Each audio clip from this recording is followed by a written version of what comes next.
Olá, meu amigo, minha amiga, muito obrigado por vocês estarem aqui no nosso Portal do José. Hoje para mais um encontro num dia em que a frase que eu tenho utilizado sempre aqui com vocês, que afirma que a fila vai andar, acontecerá na tarde de hoje. Temos um depoimento do ex-ajudante de ordens, do ex-presidente da República na Polícia Federal, e também temos a continuidade do julgamento do ex-presidente da República, Fernando Collor de Mello, que já tem 2 votos contra si numa condenação pesadíssima por crime de corrupção. Então, esses episódios aí certamente serão a pauta, né, dos telejornais mais à noite. E também movimentará muito aqui as redes sociais, enfim, as pessoas que se ocupam com a análise da realidade brasileira. Eu vou conversar com vocês sobre esses últimos acontecimentos e traçar aqui algumas hipóteses sobre o que fará esse ex-ajudante de ordens de Bolsonaro. Eu digo que fará porque não necessariamente ele terá que dizer alguma coisa, ele simplesmente pode ficar calado, ele pode entrar mudo, totalmente mudo e sair totalmente calado ali acompanhado dos seus advogados. Mas se ele fizer isso, quais serão as repercussões? Muitas pessoas estão fazendo já as suas previsões, né? E nós aqui vamos jogar algumas informações para ajudar você também a fazer a sua própria previsão. Mas antes de mais nada, quero convidar você que está chegando agora ao nosso portal a se inscrever aqui conosco. Você que é muito bem-vindo, conheça também os nossos outros vídeos, compartilhe se você achar bacana, recomende. E não esqueça, se puder, de participar aqui dos nossos chats, né, para a gente bater um papo, que eu sempre abro aqui com vocês entre 5 horas da tarde até 5h30, a gente às vezes estende um pouquinho a mais, né? E se puder também, se inscreva no nosso clube de membros, que é uma forma adicional de você prestigiar aqui o nosso portal, tá bom? Então, vamos aqui para os temas. Bom, gente, hoje nós vamos ter esse encontro, né, do ajudante de ordens de Bolsonaro com a Polícia Federal. Dá para a gente prever alguma coisa? Bom, dá. É como num jogo de futebol. Quando tem uma partida de futebol marcada, você sabe que existem apenas 3 resultados possíveis. Ou a vitória de um time, ou a vitória do outro time, ou empate. São as hipóteses ali. Você pode tentar adivinhar coisas que acontecerão durante o jogo? Aí é mais difícil.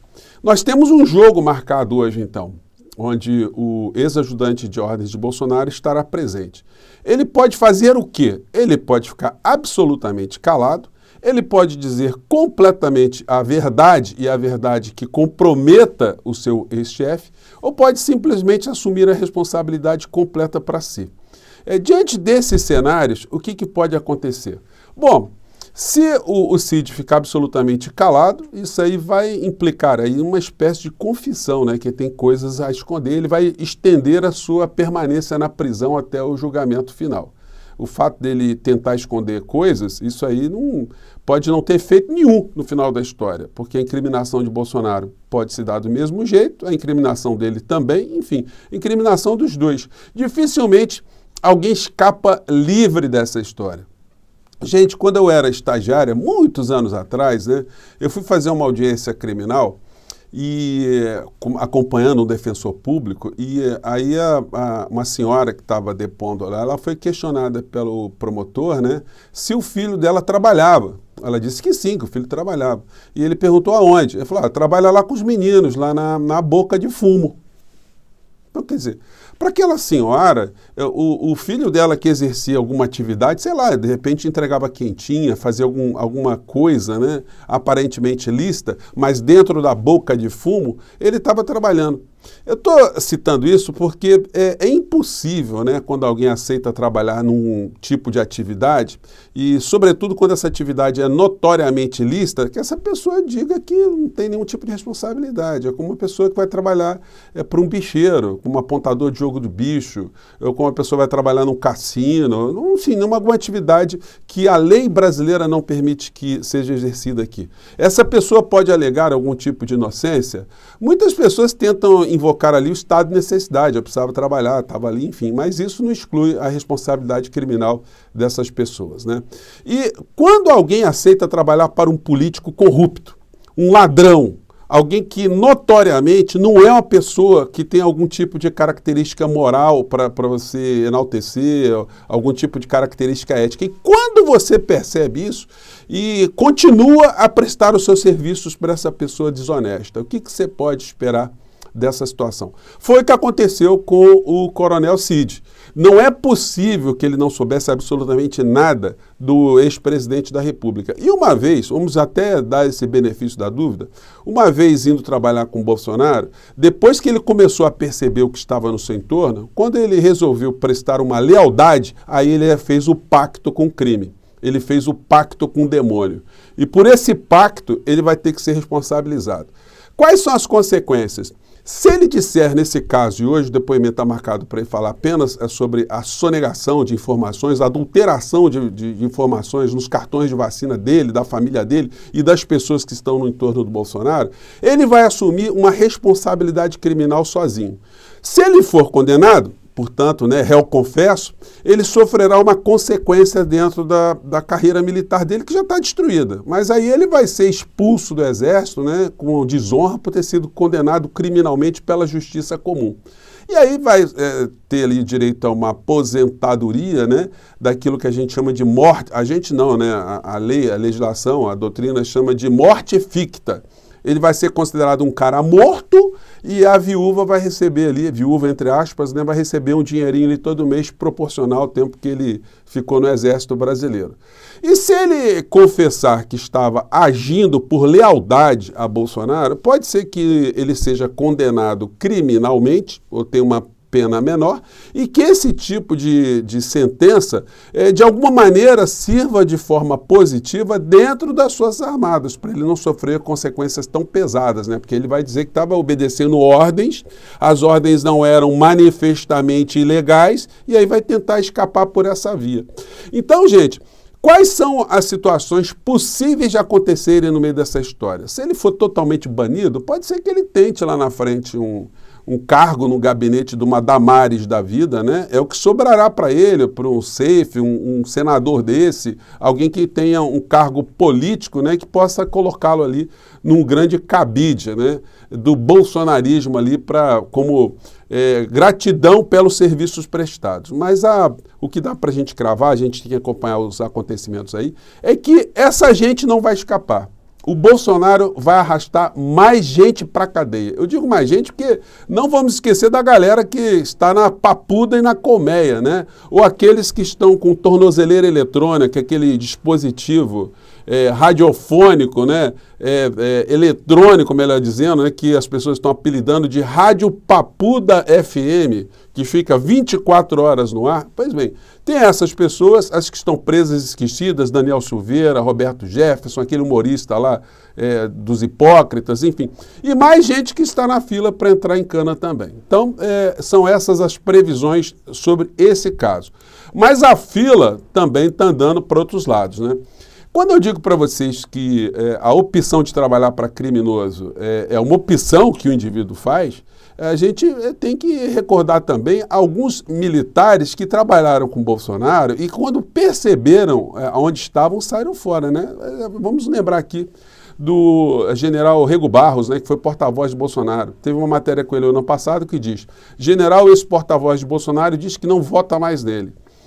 Vamos lembrar também de Santos Cruz. Alguns militares são conservadores, enfim, têm a formação militar, mas que perceberam a podridão e hoje o Santos Cruz fala mais abertamente. Outros generais também falam, os generais da reserva também falam, mas tem muito vigarista nas Forças Armadas que se completou também do bolsonarismo. Nesse momento político que nós estamos vivenciando aqui no Brasil, nós estamos vendo pessoas, políticos virem à tona, criticarem as decisões judiciais. E aí eles se esquecem, um deles é esse senhor Nicolas, claro que eu vou falar já com vocês sobre o outro caso, mas vamos fazer um pequeno parênteses aqui para falar desse senhor aqui. Ele já moderou completamente o comportamento dele na Câmara, depois daquela coisa da peruca, depois ele está vendo as condenações que ele está sofrendo, ele está tendo que desembolsar a grana toda hora aí para pagar indenização por dano moral, multas junto ao TSE. Então ele foi à tribuna ontem criticar a perda do mandato de Dallagnol por uma questão pré-existente lá atrás, no registro da candidatura dele. Que é a ditadura, o Brasil está indo por uma ditadura, enfim, e falando de uma suposta vinculação do Poder Judiciário com o governo atual, enfim. como se o Bolsonaro não estivesse com o propósito absolutamente claro de contaminar e cooptar todas as estruturas do Estado brasileiro, querendo colocar ministro no Supremo Tribunal Federal, Augusto Aras como um capacho, não tem como a gente dizer isso de outra forma, a senhora Lindora Araújo, isso aí essa gente não fala, né? Eu fiz questão de falar sobre isso só para marcar a hipocrisia dessa gente, que fica muito denotada nessa foto aqui que muita gente tem comentado, né, do Dallagnol, falando em combate à corrupção, mas quando a gente vê ali atrás a turma que está, né, vamos pegar só o Eduardo Bananinha, é difícil alguém falar em combate à corrupção estando ali ao lado de Dudu Bananinha, né? Aliás, é uma questão que eu sempre levantei aqui com vocês. Quando Sérgio Moro aceitou trabalhar entre aspas, né, ser ministro de Bolsonaro, ali também foi o beijo no demônio, né? Ali ele se desnudou de uma vez por todas, ele mostrou ao que ele estava vindo para o meio da política. Ele não podia ignorar quem eram as pessoas que estavam com Bolsonaro, já que ele era uma pessoa que estava investigando possíveis ou corruptos, né? Ou corruptos comprovados. Ele não podia ignorar quem era Bolsonaro. Ele não podia ignorar o perfil político de Bolsonaro, as transações financeiras de Bolsonaro, o enriquecimento ilícito de Bolsonaro. Então, essa gente falar em combate à corrupção é muito complicado, né? A gente está vendo outras pessoas se somarem também nesse discurso como o pastor, guia espiritual, constitucional, jurídico de Bolsonaro, que também está protestando contra uma cassação, né? Na cabeça deles é isso que está acontecendo, uma cassação do mandato. A gente está sendo neutralizada, né? A gente for melhor dizer, observando melhor, né? O registro de uma candidatura lá atrás proposta pela lei da ficha limpa. Então se revogue a lei de ficha limpa e todo mundo que estiver fazendo algum tipo de falcatrua, algum tipo de suspeição, pode vir a se candidatar normalmente, né? Então a gente se institui logo no Brasil uma bagunça mesmo, né? A lei da ficha limpa, ela tem imperfeições, mas ela segue ali um princípio de se fazer da política um ambiente com pessoas menos comprometidas, né, com situações ilícitas, com situações imorais, situações antirrepublicanas, enfim. Isso cabe muito debate, mas o que a lei está propondo hoje é o que nós temos aí, o que a lei que nós temos aí impede que figuras como o senhor Dallagnol faça manobras, né, para poder escapar de não ser julgado, né, pela justiça de uma maneira geral, sobretudo a justiça eleitoral. E aí vem cassação de mandato de Deltan Dallagnol, preocupa em torno de Bolsonaro, imagina o que nos espera. Eles estão reclamando, não é do Dallagnol ter entrado pelo cano, não. É do Bolsonaro sofrer as consequências desse tipo de entendimento das cortes superiores aqui no nosso país. A fila está andando. Bom, e aí hoje continua o julgamento de Collor, como eu falei com vocês, né?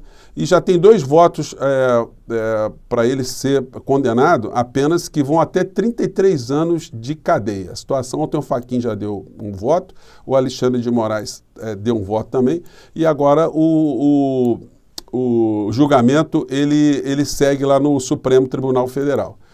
Para a gente só ter uma noção do que estava acontecendo, o Collor de Mello, quando ele está sendo acusado nesse processo de ter recebido aí a bagatela de 9 milhões de reais de propina, na sequência ele comprou uma Lamborghini, né? Esse carrinho aqui simpático que ele ostentou, aquele chegando na casa da Dinda, né? Que muitas pessoas lembram, né? Isso é uma matéria no UOL, isso é o Collor chegando num carro que está avaliado em mais de 2,5 milhões de reais, né? Aí ele vai dar uma acelerada ali quando chegar na porta da casa da Dinda, para mostrar que o carro tem motor mesmo, né? Ó. Então, o Collor desfilando com esse carrinho, provavelmente fruto dessa falcatrua, né? E ele, não contente com essas falcatruas que ele está sendo condenado hoje, a Lamborghini dele ainda ficou 6 anos sem pagar IPVA, e com essa dívida milionária. Só que tem uma hora, né, que as dívidas são cobradas e as dívidas estão fazendo a fila dos devedores andar mais rápido. Vamos ver o que vai acontecer no dia de hoje. No final do dia, a gente vai ter mais informações, tá bom? E eu compartilharei aqui com vocês. Um grande abraço, até o nosso próximo encontro. Tchau!